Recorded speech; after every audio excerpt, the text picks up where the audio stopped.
بسم الله الرحمن الرحيم.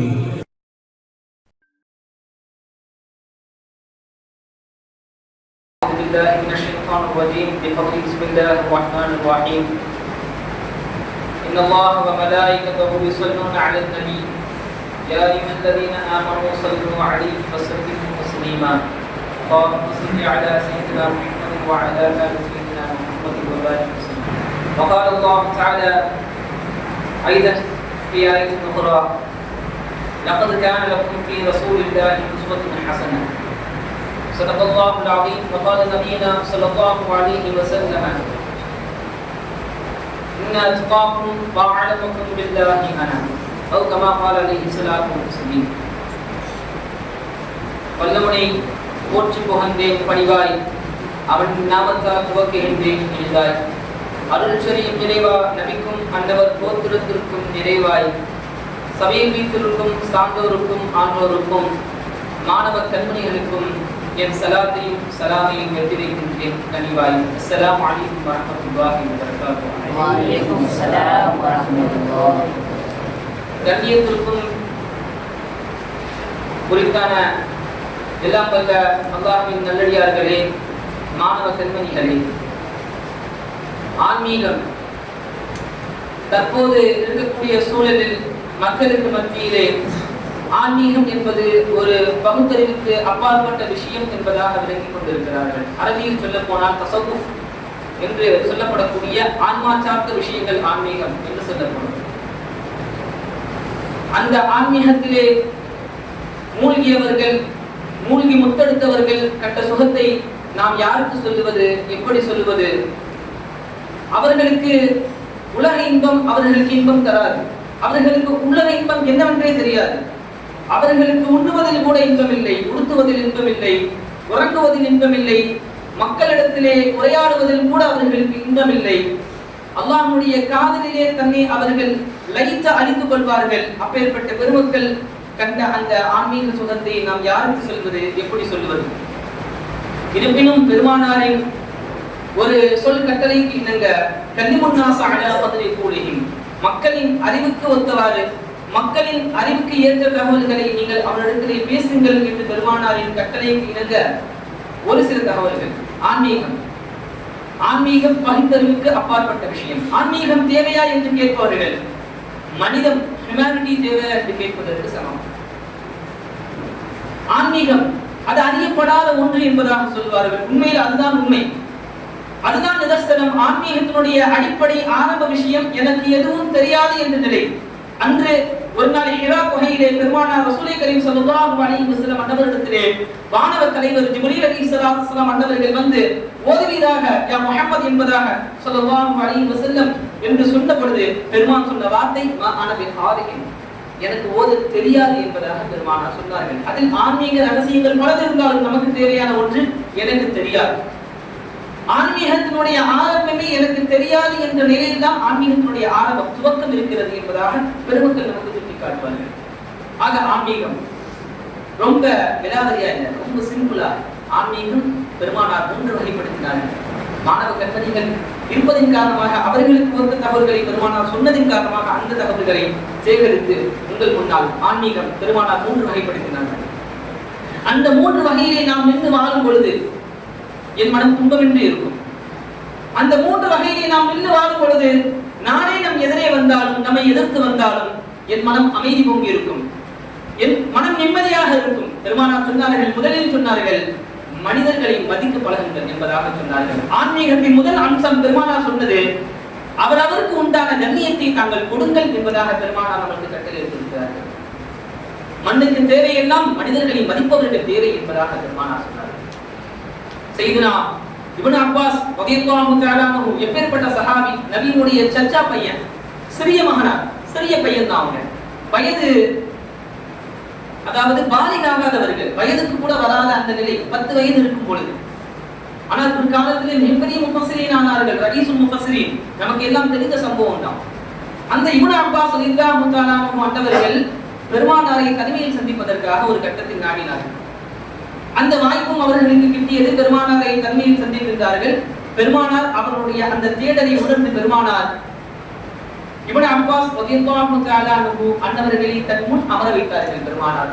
தன் முன் அமர வைத்து பெருமானார் கண்ணியம் கொடுத்தார்கள்.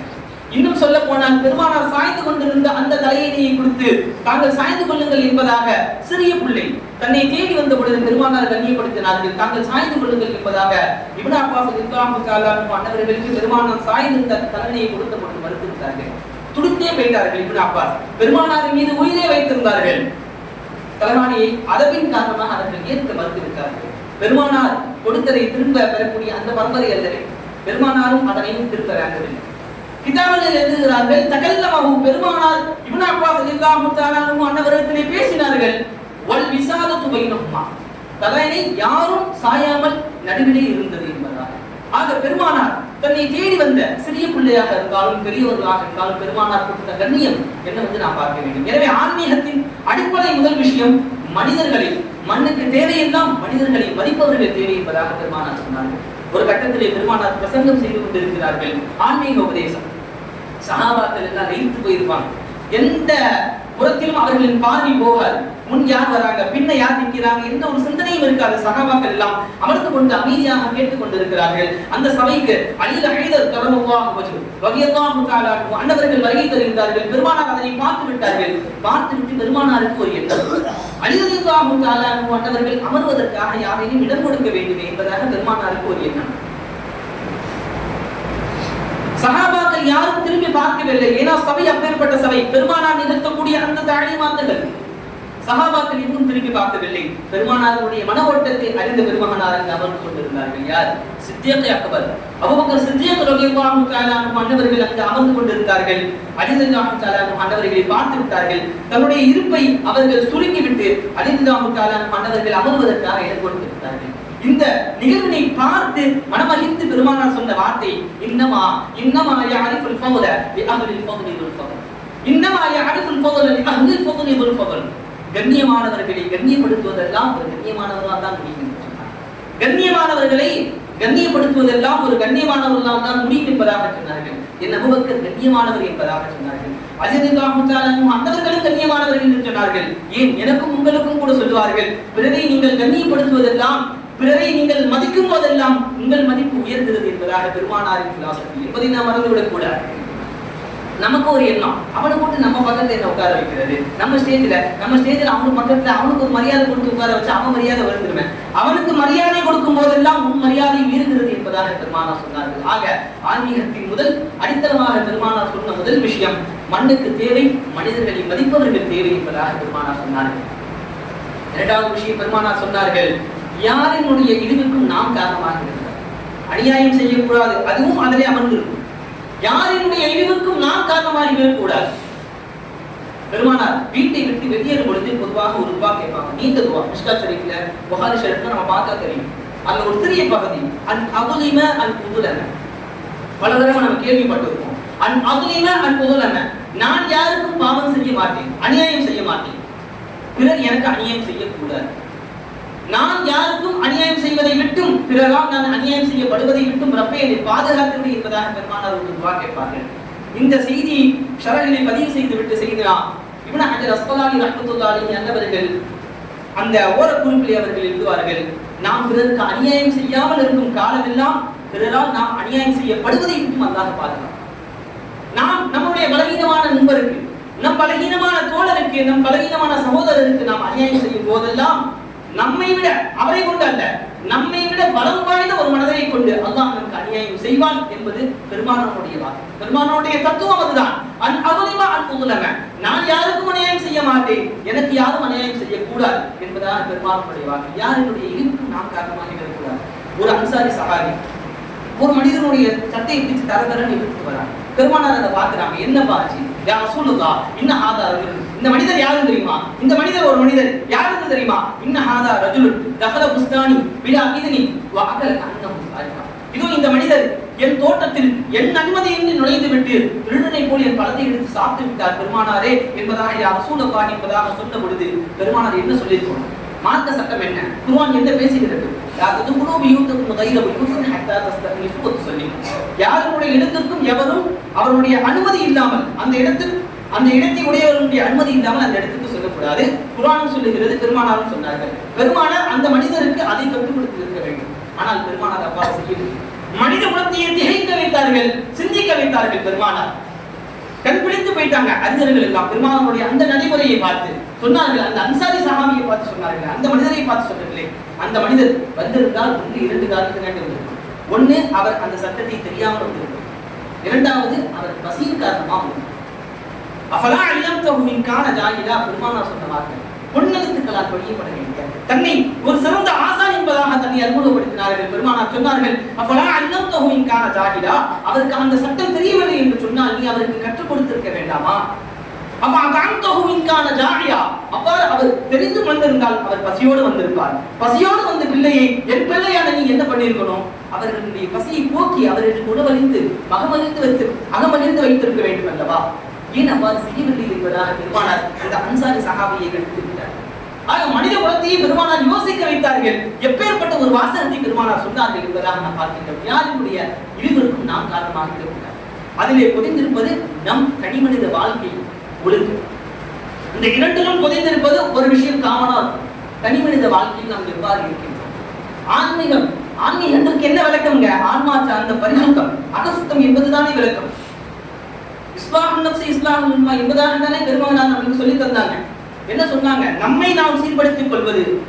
நம்மை நாம் சீர்படுத்திக் கொண்டாலே பெரும் மனிதர் சமூகத்தை நாம் சீர்படுத்தியதற்கு சமம் என்பதாக பெருமானார் சொன்னார்கள். எனவே தனி மனித வாழ்க்கையை நாம் எவ்வாறு இருக்கின்றோம் என்பதாக நாம் பார்க்கிறோம். ஒரு கட்டத்திலே ஜலாலுத்தீன் ரூமி ரஹ்மத்துல்லாஹி அலைஹி என்பவர்கள் தன்னுடைய மகாகவி மஸ்னவி ஷரீஃபில் அவர்கள் சொல்லக்கூடிய வாசகமும் அதுதான். ஒரு ஆலிம் மார்க்க அறிஞர் என்ன செய்வான் தெரியுமா? மக்களை திருத்த முற்படுவான். ஒரு நாணயமோ முதலில் தண்ணீர் திருத்திக் கொள்வான் என்பதாக சொன்னார்கள். மஸ்னவி ஷரீஃபில் அவர்கள் சொல்லக்கூடிய வாசகம் பதிவு செய்யப்பட்டிருக்கிறது. அன்பானவர்களே, ஆக தோழர்களை நாம் சொல்ல வருவது தனி மனித வாழ்க்கையில் ஒழுக்க வேண்டும். சையதுனா பிஷ்ர் ஹாஃபி ரஹ்மத்துல்லாஹி அலைஹி என்பவர்கள் அவரிடத்திலே அல்லாஹ் ஒரு அசரீரி சத்தத்தோடு அல்லாஹ் பேசுகிறார். ஒரு கட்டத்திலே ஜஅலல்லாஹு ரஃபிஅன் அலா அக்ரானிஹி, அல்லாஹ் உங்களை பிற மக்களை விட அல்லாஹ் தரஜாவில் உயர்த்தி வைத்திருக்கின்றாரே, என்ன காரணம் என்பதாக தெரியுமா என்பதாக அந்த அசரீரி சத்தம் கேட்டது. அதற்கு பிஷ்ர் ஹாஃபி ரஹ்மத்துல்லாஹி அலைஹி என்பவர்கள் எனக்கு தெரியாது என்பதாக பதில் பகரவே அந்த அசரீரி சத்தம் திரும்பவும் பேசியது, அல்லாஹ் உம்மை உயர்த்திருப்பதற்கான காரணம் என்னவென்று தெரியுமா? மக்களின் உள்ளத்திலே அல்லாஹ் உமக்கு ஒரு இடம் கொடுத்து விட்டான். உங்களுடைய தனிமனித ஒழுக்கத்தின் காரணமாக மக்களின் உள்ளத்திலே நீங்கள் இடம் பிடித்து விட்டீர்கள். அந்த மக்களின் உள்ளத்திலே உமக்கு ஒரு இடம் கொடுத்தேன் அல்லவா? மக்களின் உள்ளத்திலே உமக்கு ஒரு இடம் கொடுத்தேன் அல்லவா? அதற்கு லவ் சஜத்த அலா ஜம்ரா, நீங்கள் நெருப்பு கங்கில் சஜிதா செய்தாலும் கூட மாத்தீத ஷுக்ரல்லாஹ், அதற்குண்டான கூலியை, அதற்குண்டான நன்றியை நீங்கள் நிறைவேற்றி விடவே முடியாது என்பதாக அந்த அசரீரி சத்தம் பிஷ்ர் ஹாஃபி ரஹ்மத்துல்லாஹி அலைஹி அவர்களுடைய கனவிலே சொல்லியது என்பதாக நாம் பார்க்கின்றோம் அல்லவா? ஆக தனிமனித வாழ்க்கை ஒழுக்கம். ஒரு மனிதன் தனிமனித வாழ்க்கையில எவ்வாறு இருக்கின்றான் என்பதை பொறுத்து அவனுடைய அகம் சுத்தமாகும். காலித் பின் வலீத் ரலியல்லாஹு தஆலா அன்ஹு கொண்டவர்கள், அபூபக்கர் சித்தீக் ரலியல்லாஹு தஆலா அன்ஹு அவருடைய ஆட்சி காலத்திலே ஒரு கட்டத்துல ஒரு போர் ஏற்படும். எறும்புக்கு போர்னு சொல்றாங்க. ஒரு கட்டத்துல மதீன் போர், மதீன் வாசிகள் இடத்துல ஒரு போர் மூண்டது என்பதாக வரலாற்றிலே நாம் பார்க்கின்றோம். தகவல் 2 வகையான தகவல்களும் இருக்கிறது. ஆக நமக்கு உண்டான செய்தி, காலித் பின் வலீத் ரலியல்லாஹு தஆலா அன்ஹு கொண்டவர்கள் அந்த போருக்கு தலைமை தாங்கி போறாங்க. அவர்கள் போகும் பொழுது போரினுடைய சூழல் இஸ்லாமியர்களுக்கு ஆதரவாக இல்லை. எதிரிகளுடைய குவத், அவர்களுடைய அந்த சக்தி ஆட்களாலும் நபர்களின் பலத்தினாலும் போர் யுக்தியின் பலத்தினாலும் அதிகமாக இருக்கின்றது. உடனே காலித் பின் வலீத் ரலியல்லாஹு தஆலா அன்ஹு கலீஃபாவாக இருக்கக்கூடிய சித்திக் அக்பர் ரலியல்லாஹு தஆலா அன்ஹு அவர்களுக்கு ஒரு கடிதம் எழுதுறாங்க. எனக்கு நீங்க உதவி செய்யுங்க. எதை கொண்டு? 50,000 ரிஜாலின் ஜமாயின், போர் யுக்தியுடைய நல்ல வலுவான 50,000 நபர்களை கொண்டு எனக்கு நீங்க உதவி செய்யுங்க. போருக்கு ஆள் பத்தாது, நம்ம இந்த ஆட்களோட தோத்து போயிருவோம். நீங்க என்ன பண்ணுங்க, 50,000 மனிதர்களை எனக்கு உதவிக்கு அனுப்புங்க என்பதாக சித்திக் அக்பர் ரலியல்லாஹு தஆலா அன்ஹு அன்னவர்களுக்கு காலித் பின் வலீத் ரலியல்லாஹு தஆலா அன்ஹு அன்னவர்கள் ஒரு கடிதம் போடுறாங்க. ஒரு 3 நாட்கள் கழித்து சில நாட்கள் கழித்து பதில் கடிதம் வருகிறது ஒரு சஹாபியின் மூலமாக. அந்த சஹாபி தராங்க, கேக்குறாங்க, ஐநல் ஜெய்ஷ் என்பதாக கேக்குறாங்க. அந்த கடிதத்தை வருகை என்பதாக அந்த சஹாபி இஷாரா செய்றான். காலித் பின் வலீத் ரலியல்லாஹு தஆலா அன்ஹு அன்னவர்களுக்கு. காலித் பின் வலீத் ரலியல்லாஹு தஆலா அன்ஹு அன்னவர்கள் படிக்கின்றார்கள். அதிலே எழுதப்பட்டிருக்கிறது, இன்னல் ஜெய்ஷ் அல்லதி ஃபீஹி கஅகா பின் அம்ர் ரலியல்லாஹு தஆலா லா யஹ்சு. எந்த படையிலே நான் அனுப்பிய, யார் இந்த கடிதம்? அபூபக்கர் சித்திக் ரலியல்லாஹு தஆலா அவர்கள் எழுதிய கடிதம் அதிலே இருக்கின்றது, நான் அனுப்பிய அந்த கஅபா பின் அம்ர் ரலியல்லாஹு தஆலா அவர்கள் எந்த படையிலே இருக்கின்றார்களோ அந்த படை ஒருபொழுதும் தோற்று போவார் என்பதாக அந்த கடிதத்தில் எழுதப்பட்டிருக்கிறது. காரணம், கிதாபுகளில் எழுதுகிறார்கள், அவர்கள் தன்னை பரிசுத்தப்படுத்தினார்கள். அதனுடைய வெளிப்பாடு அல்லாஹ் அவர்களுக்கு வீரத்தை வழங்கினார். நீங்க வரலாற்றில் எடுத்து பாருங்கள், கஅபா பின் அம்ர் ரலியல்லாஹு தஆலா அவர்கள் கலந்து கொண்ட போரில் அவர்கள் வெற்றி காணாமல் இருந்ததே இல்லை என்பதாக வரலாற்றில் நாம் பார்க்கிறோம். காரணம், அவர்கள் தனிமனித வாழ்க்கையிலே அவர்கள் மேற்கொண்ட அந்த ஒழுக்கம், அதன் காரணமாக அவர்கள் உயர்வு பெற்றார்கள் என்பதாக நாம் பார்க்கிறோம். ஆக பெருமானார் சொன்ன விஷயத்தில் முதலாவது விஷயம் மனிதர்களை மதிக்க பழக வேண்டும். இரண்டாவது விஷயம், யாருடைய இழிவிற்கும் நாம் காரணமாக விழக்கூடாது. மூன்றாவது விஷயம், கல்விலே அல்லாஹ் கொண்டு ஒரு இடம்.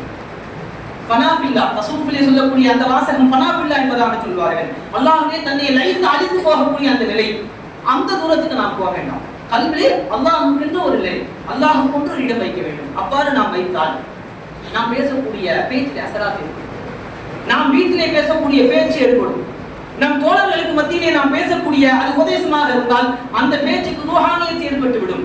நம் கல்விலே அல்லாஹ் கூறி வந்தார், கல்புல் முக்மினி ஆக்குவார் என்பதாக பெருமானார் சொன்ன வாசகம் நமக்கு நினைவு.